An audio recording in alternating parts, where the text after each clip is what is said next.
All right, so we're back with another episode of Voices of the 904, and this time we're joined with Nick Kanabrowski. Thank you. You nailed it. Yes, I got it. But most people probably know you as just Nick or Nick Kano in the community. Correct. Right? And then as of the past couple months, Nick Paulus has stuck out a lot recently. Yes. Just because of both grandfathers. Okay, and what about that? The Paulus. The Paulus. Background, yes. Yeah, so that's the luthier background side of my family. They moved over here from Germany in 1929. And it's pretty much one of those things.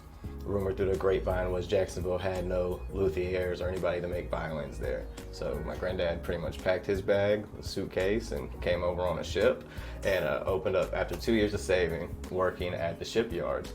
He saved up and opened his first shop on Main Street in 1932. Okay. So, and ever since then, that was before the symphony orchestra days. He essentially just rooted himself in the luthier and violin community of Jacksonville, and that turned into him having multiple music stores and supporting multiple musicians in Jacksonville. And that was through the Paulus Music Company. That was through the Paulus Music Company, Yes, correct. which is your family's business. Correct. Okay, so we're sitting now in what is, well, used to be the Paulus Music Company building, and now it's been reimagined into 41 Duval. It's like this creative hub right here in downtown. And one thing that I remember about this building specifically is my mom, she used to work at FSCJ. It was FCCJ back then, but she used to work there. So if you're driving down that's Main Street right there? That's Main Street. That's Main Street. Okay, yes. so you're driving down Main Street, you don't miss this building. You can't miss it. So tell me a little bit of history about like what it used to be when it was your family's business. So through the timeline, essentially, when this building first opened up, it was either in the late 40s or early 50s. It was Miller's piano shop. So this was a piano shop originally. So you can even think back then that musicians were still coming into this building when it was very first opened. There's even the big freight elevator in the back still. After it was Miller's piano shop is when it became Paulus Music. So after 3 different locations, Paulus, my great granddad Paulus, had bought this big old building, behemoth of a store. And so for over 40 years, he was catering to the musicians in Jacksonville. So that goes from the little guys to the big guys. So we had Michael Bublé's, bass player came in and got his violin or his bass repaired. Okay. Very last minute before a concert that Michael Bublé was having that night here in downtown. When my mom was a kid, some of her best memories, Aerosmith pulled up in the parking lot, big old limousine, and my mom runs out to the limousine, and my granddad, being the old school cat he is, only liking like jazz and classical, goes and yanks her out the limo like, what you doing here? So that was a cool story I always heard. So there's stories on stories on stories from multiple people, multiple families, from employees that worked here. I mean, this place was definitely rooted to Jacksonville by all means. So it served its purpose, and it's continuing to serve its purpose to this day. So he sold the building in 1999. That's when it became Volunteers in Medicine. Yes. And then for 20 years long, it's been a doctor's office. Yeah, Volunteers in Medicine moved out, I think it was 2021, 2022-ish. I actually brought my grandfather in here while I was filming part of a documentary for the music store. So we were in here when it was still Volunteers in Medicine as well. So we got to reminisce and talk about all the good times that he had. So did your grandpa when did the idea come about to resurge this place? Great question. All right, so it's always been a mission of mine personally to bring back the music store. Didn't know how I would get the funding for it, didn't know how I'd get the access to it. And that's kind of when it started, when I was here originally doing the documentary with my granddad. When I found out they were selling the lot, when I was like, okay, this place is going to be up for grabs or it's going to be abandoned. And it ended up getting abandoned for about 1.5 years or so. Big corporation came in and bought the building, but because of PlacemakingJax is why this got activated.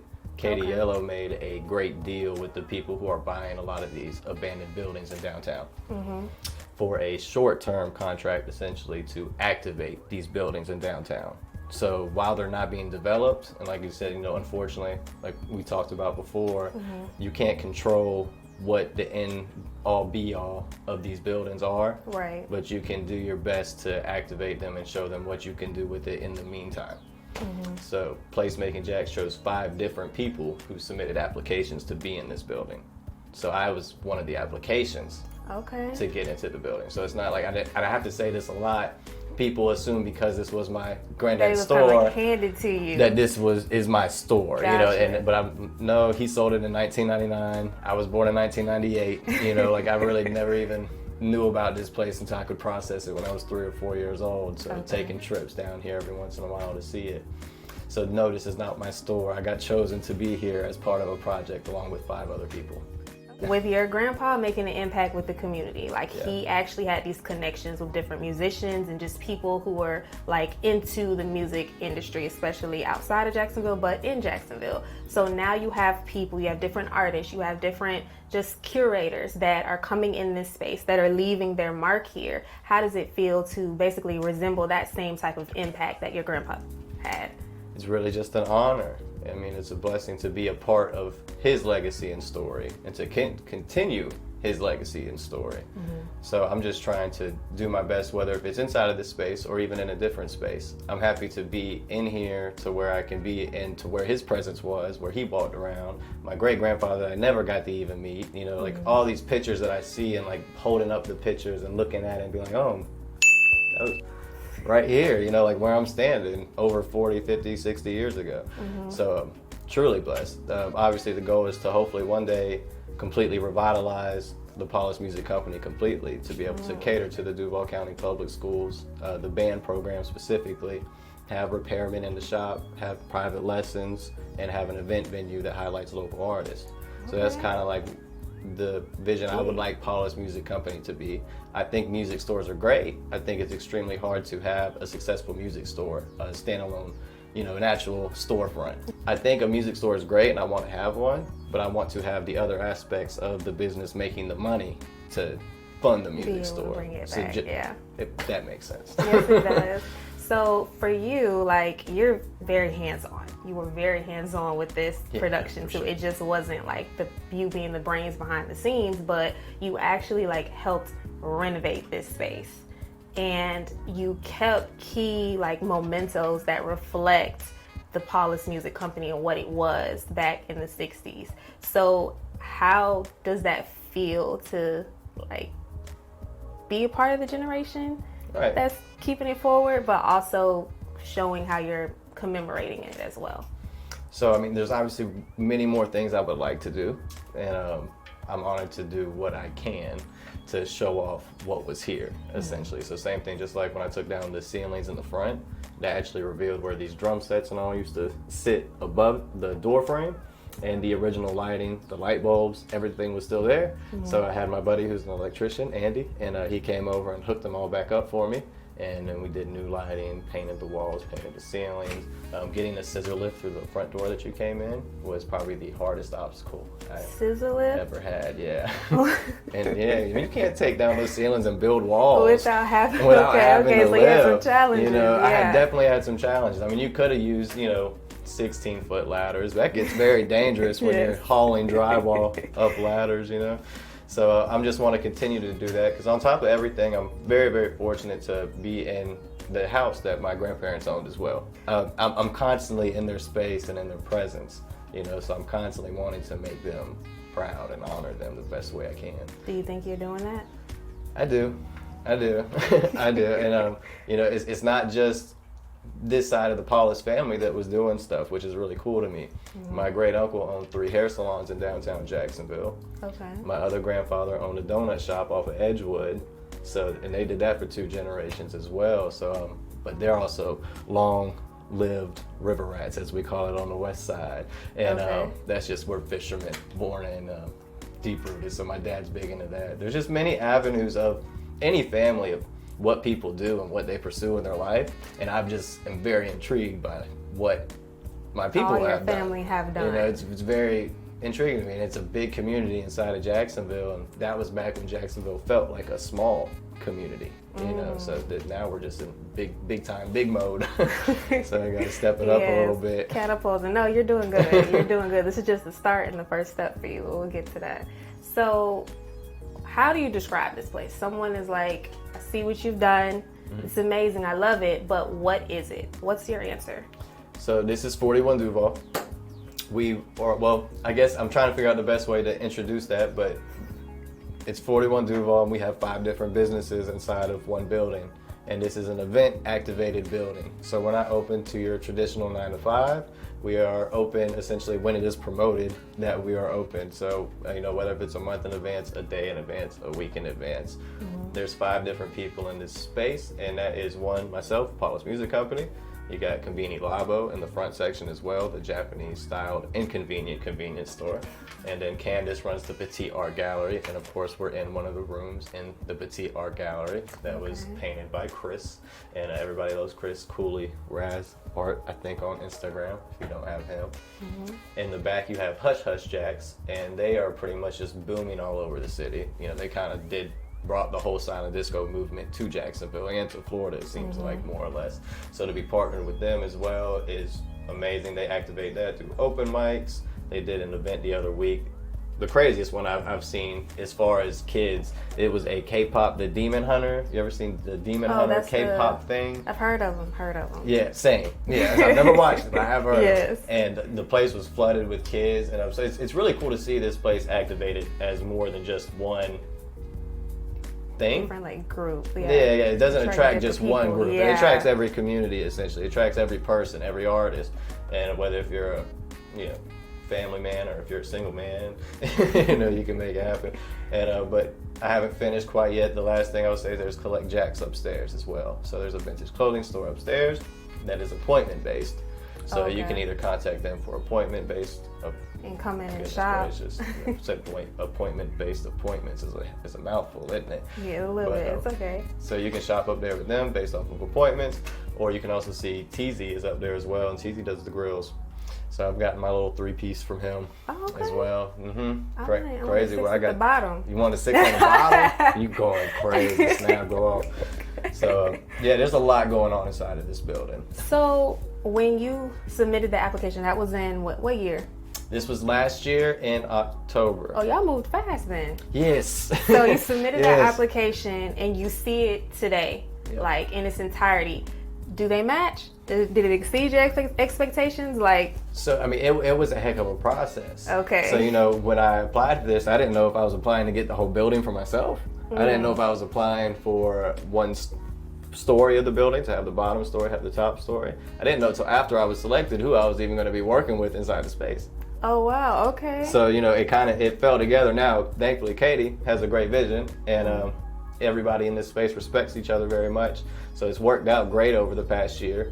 The best thing, or the hardest thing we're trying to work through right now, I would say, is trying to just figure out how to all collaborate in a unity sense. Like, as far as like when we do have events, how do we attract all the people that we want to attract? Because when you're individually advertising as like independent businesses, and then people are like trying to figure out what this is, you know, it just gets confusing. It can get a little bit messy as far as the advertising side goes. But like once you're in the building and you see it, it definitely pulls you in. You know, so it's definitely a space for creatives, made by creatives. Made by creatives, yeah. That's a big deal, though, especially when it comes, like we were talking about earlier, when it comes to Jacksonville's trajectory and being a part of that voice, being a part of the people who are pushing Jacksonville forward and like changing that narrative, and being the people of Jacksonville and not necessarily the people who don't know the landscape of Jacksonville.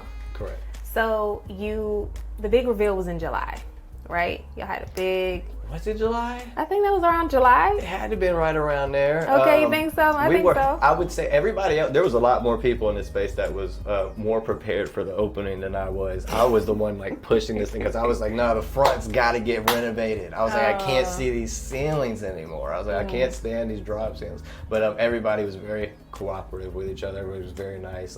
But yeah, it was chaotic in here for months while the demolition, and everybody was just trying to figure out what and how to turn their space into what they wanted it to be. Yeah. So no, it was great. When it did open, which I think you're right, it was about July. About July-ish. It has been a joy to just have people come in here.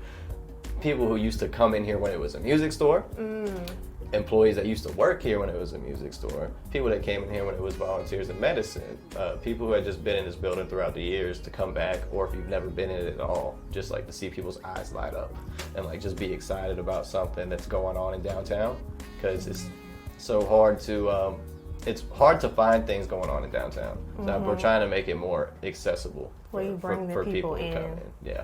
Yeah. So speaking of that, I saw something on your page where you had like Duval Talks, which is like a series where you were doing kind of like a podcast. Yeah. Then that yeah. podcast. Throwback. Yeah, it was back. It was like 2021, right? Yeah. And you were talking about Jacksonville, downtown Jacksonville's decline, the downfall of it. Yeah. And I think that's funny because you think about now almost into going into year 2026 and you're a part of Jacksonville's advancement, especially downtown. Crazy. So yeah, crazy. So like, how does that make you feel to have that kind of, I guess, 180? Super stoked. I think little me, or a younger me at least, is definitely getting prouder and prouder for sure as the time goes on. 2020 was obviously a pivotal time for everybody as far as like what was going on, the shutdown with COVID and all. And I feel like I transformed a lot that year. I went into more of a shell and just kind of figured out what I wanted to, I guess, pursue and literally just ended up learning I wanted to highlight people in Jacksonville.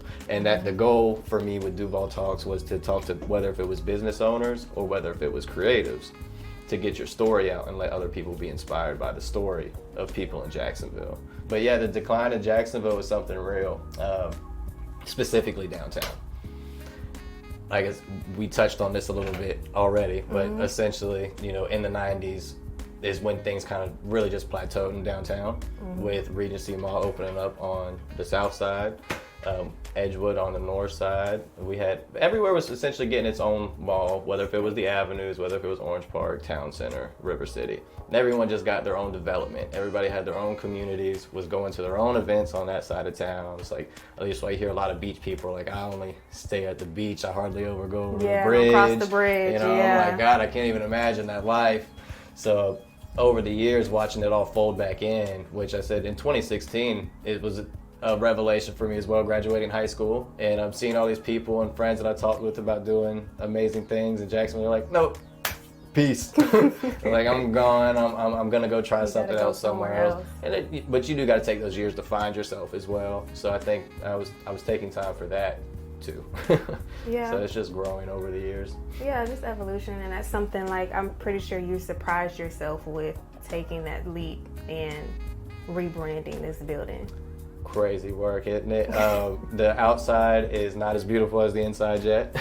Oh, so you have plans? Yeah. There's always Okay. plans. There's always plans. So I mean, we're actively pretty much always looking for new sponsors, new funding, new sources of just how to get creative. And outside of the, there's permits and stuff you got to worry about too, especially when you go as far as painting a building, putting up a new sign, and the legalities of everything. So downtown is notorious for that. Have you seen the picture of the big red base that was outside the music store back in the day? Yes. So that was my granddad taking down the base because of the city. Oh. He had a big crane he had to rent because the city was like, no, you can't have anything hanging off the side of the building. Made him take it down. Then it took it down. It was like, no, you ain't got to take it down. And it was too late. It was gone already. So I'd say maybe 3 to 5 years from now, what's your vision? Great question. So, to go 3 to 5 years from now, I kind of got to go 3 or 5 years back real quick. Okay, take me there. And that's just essentially to me figuring out what I wanted to do business-wise and what I wanted to pursue in my life. And I didn't know if my dreams and my businesses were going to line up. You know what I'm saying? I just didn't know. And I didn't know if it was possible. So, I mean, I was working serving jobs, bartending jobs, catering jobs. Ended up getting to the lawn business and being able to own part of a lawn business as well, which we just sold earlier this year, which was a big up for us. Okay, well, so congratulations. trying to get into the next thing. And I feel like that's kind of it's always been my struggle of like, what am I doing next, and what do I want to put most of my energy towards? Because you can get too spread out when you got your spider web all out here and you got 20 different things floating around in the wind, right? That's why Duval Talks doesn't exist anymore, because I got too spread out and too thin. So going into the next 3 to 5 years, I kind of want to more zone in on 2 or 3 things compared to 10 or 13 things. So one of those would definitely be Paulus Music Company, and trying to host jazz jams once a month here at the store. Jazz jams, what is that? Jazz jams, correct, yeah. Okay. So that would be once a month. We used to do them at Wildcrafters. I used to help manage a bar called Wildcrafters with Young. I was there for maybe about 1.5 years, 2 years, and they did jazz jams once a month with Ulysses Owens Jr., amazing Grammy Award-winning drummer, teacher at Juilliard in New York, from Jacksonville. Used to go to the music store when he was a kid. Got some of his first drumsticks and all that fun stuff from here. Is that the guy? He has dreadlocks and he just did something on Broadway? I'm gonna think about somebody totally different. It's not him dreadlocks. All right, then skip that. Never mind. But he is an amazing artist, and he brought out a huge crowd of people to the Jazz Jam at Wildcrafters every month. So I'm trying to essentially do that again, have Jacksonville's biggest jazz jam here, because that's one of the things that my granddad did back in the day too. So they did jams 24/7, once a week, twice a week. There's always people here making music. So I want there to be music in this space constantly, whether if it's a DJ, whether if it's a live band, whether if it's poetry going on, that is not necessarily music, but art in general. Yeah. And but my space is obviously very music based. So anything I can do with this space is definitely going to be centered around that. Music, which is something that you get honestly through your bloodline. Yeah, for sure. Yeah, and half of the bloodline, the other half of the bloodline is like, I can't believe you picked that up. But all of my family are amazing people, and they shape me to who I am. So I'm grateful for every moving piece. So if your grandfather, yes, he's deceased, right? He is. He passed about 3 years ago now, almost. Sorry for that. So he didn't get a chance to look at this. He didn't even get a chance to know that you wanted to do this, did he? I mean, he always knew I wanted to do it. I literally have a video of him in the front room, and it was Volunteers in Medicine. So he wants to rejuvenate this building. He wants it to be this, that, and the other thing. So he always known that this has been a goal of mine. Just didn't know how we were gonna attain the goal. And I'm not gonna say like the dream it's there and we're living the dream. There's still more to the dream, so I'm gonna be at peace, and content with it. But thankfully, my grandma, she passed back in February of this year. Unfortunately, they both lived amazing lives, so no sorries needed or anything like that. But she did know about the project, and she got to see like the early demolition stages of the project. So it was very heartwarming for her to know that like these things were happening, and like because it was one of those things where it was like, okay, Nick, it's like sure. They gotta see it to believe it. Got the key, Grandma. So it's a very surreal moment, it made me tear up. Oh my goodness, that's so sweet though. And so for your grandfather, what do you think that his reaction would have been like, or what would he have said to you? Jesus, that's a great question. I know his reaction is always bright. It's just the way he was, but he got to be a stubborn old man a little bit when it came to being stuck in his ways and all. So it was like he despised tattoos. Got this one. Oh, okay. Which is him taking down the Paulus Music Company sign. So I came home one day and I just like lifted up my arm. I was like, I know you hate tattoos. And just the biggest smile on his face, So he didn't really say much. It was just like the biggest smile. So conversations could get deep, but it was just like one of those senses. Like I just know he's proud. Like I can just see it in his eyes, So like words weren't. We talked when we needed to. But you knew your grandfather. Yeah, he was a jokester, man. He was a jokester. He was a hard ass and a jokester, and I love him to death. Okay, that's good. So, before we wrap up, what would you say your hope for other people in the community who want to become curators like this? They want to add their imprint to Jacksonville's evolving landscape. Like, what's your hope for them? So the best thing I can say right now is, one, we love PlacemakingJax. We love what they represent. We love what they're doing. Well, when I say we, I say I can't speak for anybody else besides myself.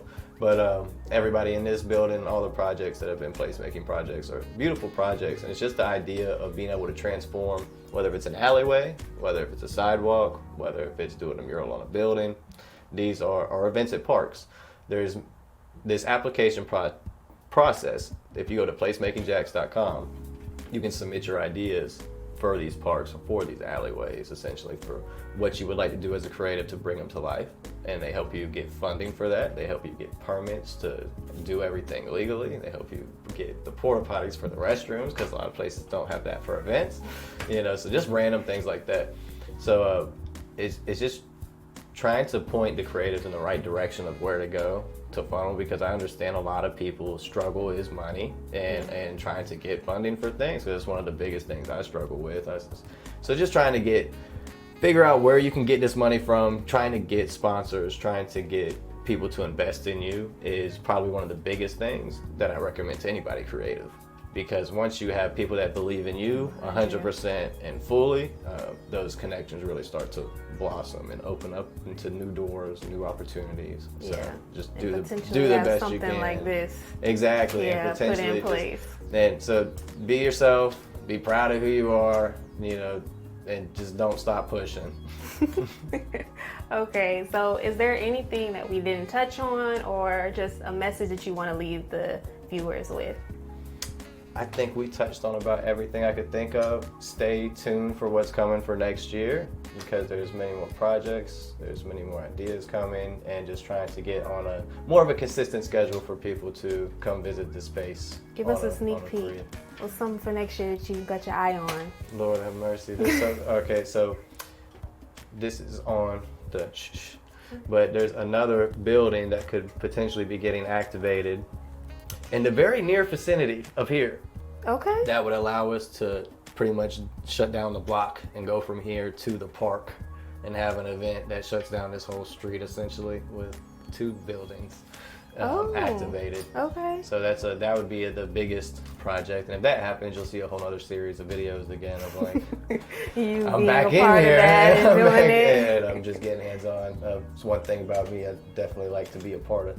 If I'm a part of it, I want to be a part of it. Mm-hmm. That's fair. That's right. But that's it. That's all I can think of. I appreciate you so much for taking the time to interview little old me. Oh, goodness. No, thank you. Thank you for sharing your story. Before we wrap up, we do have a segment called Fast Five. Okay. Okay, it's just like a this or that, or you just follow the prompt, but you got 5 seconds to answer the question, okay? Ask me about Hot Wheels again? No. So, all right. Hypothetical situation. You get to curate a space, right? So it's either for the Stadium of the Future, Okay. or, forgive me, I do not remember the name of that park, but it's a music themed park that's coming right in front of the Musical City Heritage Hall. Park? Yeah, there you go. Yeah, See, I nice. knew you was gonna have my back. I know the girl that's getting all that going. Okay. That's a part of that. So you already got the plug. Yes. So which one you choosing then? Oh, that one for sure. Oh, that I one for figured. Sure. Yeah. I mean, I love the stadium, but I mean, I can deal with the uncovered stadium. I'd much rather Oh, okay. deal the Put musical. something over there. I've seen some of the concepts for it already. It's beautiful. I saw them too, and they put like a call out where you can like put the little music of like all Jacksonville music or something. Some statues. And they got like a little rotating thing where Yeah, you can there you go. You flip said through it the much better artist, than me. Yes. And and it has their name, it has the song, and all that kind of stuff. Now I'm trying to get them on the QR code wave to be able to, like, the name and the artist is great, but I was like, something to be, because everybody's so phone based. I hate saying that, but it is. Well, it's like, and it needs to be adaptable to technology a little bit too, if you want people to really like dive into That's it. fair. That's fair. Okay, so you know a little something. All right, so you got to choose either the piano or the saxophone. Which one are you going to choose? 5 seconds. The piano. Piano. Yep. All right. This is funny. You're gonna call me out. So. It's got something to do with Hot Wheels, don't it? All right, let's go. I was just gonna say comic books or Hot Wheels, well, like I know the answer. Yeah, comic Comic books. books, right? Sure. Like, sorry, I try to get personal interest, okay? It's all good, man. I Jeez. appreciate you. All right, so you get to choose either having more, and you already answered this too. Like, Okay. what's up? Music or art-based events. You got to choose one or the other. You want to see more of in Jacksonville. Music, man. I know.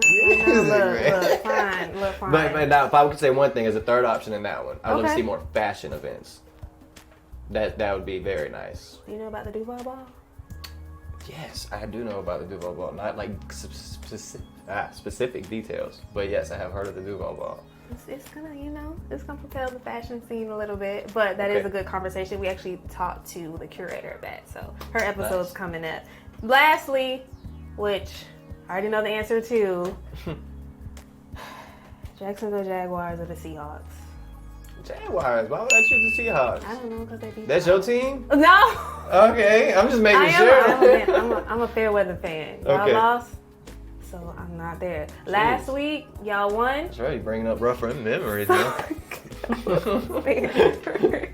Well, that's all I got. All right, This well, has been thank fun. Thank you. I appreciate you. Yes, thank you, Nick. Thank you. Absolutely.